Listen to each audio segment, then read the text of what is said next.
নবীজিকে জিজ্ঞাসা করা হয়েছে মানুষকে সবচেয়ে বেশি জাহান্নামে নেয় কোন জিনিসে? অবাক হয়ে যাবেন। নামাজ না পড়ায় সবচেয়ে বেশি জাহান্নামে নেয় না, রোজা না রাখায় সবচেয়ে বেশি জাহান্নামে নেয় না, ওয়াজ মাহফিলে না আসায় সবচেয়ে বেশি জাহান্নামে নেয় না, দান সাদেকা না করায় সবচেয়ে বেশি জাহান্নামে নেয় না, কোরআন তেলাওয়াত না করায় সবচেয়ে বেশি জাহান্নামে নেয় না। তাহলে কিসে সবচেয়ে বেশি জাহান্নামে নেয় মানুষকে? সুইলা রাসূলুল্লাহ সাল্লাল্লাহু আলাইহি সাল্লাম আন আকসারি মা ইউদখিলুন নাস আন-নার, মানুষকে সবচেয়ে বেশি জাহান্নামে নেয় কোন জিনিসে জিজ্ঞাসা করা হয়েছে।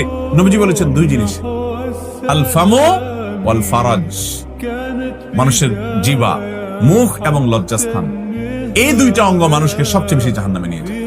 সবচেয়ে বেশি জাহান্নামে নিবে এই দুইটা অঙ্গ। নামাজ পড়ে, দাঁড়িয়েও আছে, কিন্তু ফেসবুকে তলে তলে জেনা করে, চ্যাট করে, এটা তো জেনা। মানে সে কারোর প্রতি আসক্ত, হারাম রিলেশন হয়ে গেছে, এটা মহামারীর আকার ধারণ করে। সবচেয়ে বেশি মানুষ জাহান্নামে যাবে এই পাপের কারণে, অপরাধের কারণে।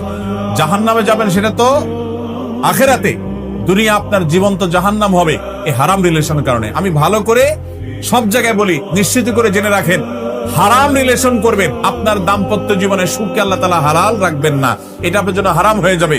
দাম্পত্য জীবনের সুখ আপনি পাবেন না। যদি কেউ পায় বিচ্ছিন্ন ঘটনা, আল্লাহ তাআলা কিছু এক্সেপশন রাখেন, সেটা ভিন্ন কথা, তবে সাধারণত এটা হয় না। অতএব আমাদের যৌবনকে আমরা হেফাজত করবো তো ইনশাআল্লাহ। আসহাবে কাফের যুবকদের মতো আমরা আমাদের যৌবনকে হেফাজত করার জন্য সংগ্রাম করব, সংকল্প করব। সব যুবক তাদের একটা দুইটার সাথে হারাম সম্পর্ক আছে। আপনি এরকম ঢিলা যুবক হবেন না। আমি এগুলোর নাম দিয়েছি ঢিলা। ঢিলা ঢিলা বুঝেন?